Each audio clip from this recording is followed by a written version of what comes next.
Ẹ̀yin bàbá wa ní ilẹ̀ Yorùbá tí Ọlọ́run kẹ́, ẹ jọ̀wọ́ ẹ ṣàánú wa. Ẹ̀yin bàbá wa tó lówó lọ́wọ́, tó káàsán, tó sì tún láṣọ ìbora, ẹ jọ̀wọ́ ẹ má jẹ́ ká wá gbáyé ba láì nírètí. Ẹ̀yin bàbá wa tẹ́ ní agbára níkàáwọ́, tẹ́ mọ àwọn ènìyàn lókèèrè, ẹ jọ̀wọ́ ẹ má wò wá níran.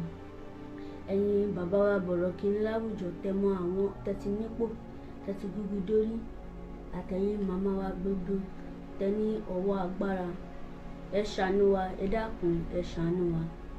Ẹ̀yin bàbá wa àtẹ̀yin màmá wa tí ebi ò tún lè pa wọ́n ní gbogbo àkókò yìí, ẹ̀yin ti rọ́rùn lọ tẹ́tí gun òkè odò àṣeyọrí, ẹ ṣàánú wa, ẹ jọ̀ọ́ ẹ̀bẹ̀ lábẹ́ yín.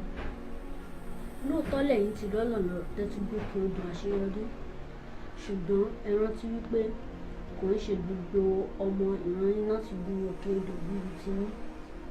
Àwa takùn sóko ẹrú àìní àti ìpọ́njú sípò lọ bíbà. Ẹ má fi wá sílẹ̀ lọ láì gbà wá jáde kí àwa náà lè di òmìnira. Lóòótọ́ lọ́pọ̀ wa ń kàwé, akànkàn náà ni, ṣùgbọ́n iṣẹ́ ń kọ́ tá ò fi ìwé-ẹ̀rí tí a gbà jáde ṣe. Kí oko ìgbèkùn á tó di oko ẹrú láéláé, ẹ jọ̀wọ́ ẹ fà wá jáde. Àwa ìwé ní kẹ́ rántí wípé ọmọ ènìyàn máa ní àǹfààní lẹ́ẹ̀kan ṣoṣo. Tó bá sì ti sọ àǹfààní náà nù, bóyá ó tún di ọjọ́ iwájú. Àkókò ní fún yín, ilẹ̀kùn ìgbèkùn á ti ṣí sílẹ̀ gbàgàdà. Ẹ̀yin ló kù tẹ́lẹ̀ bá wa pa ẹ̀ṣọ́ onítúbú lẹ́nu mọ́ fún àtìlọ́wà.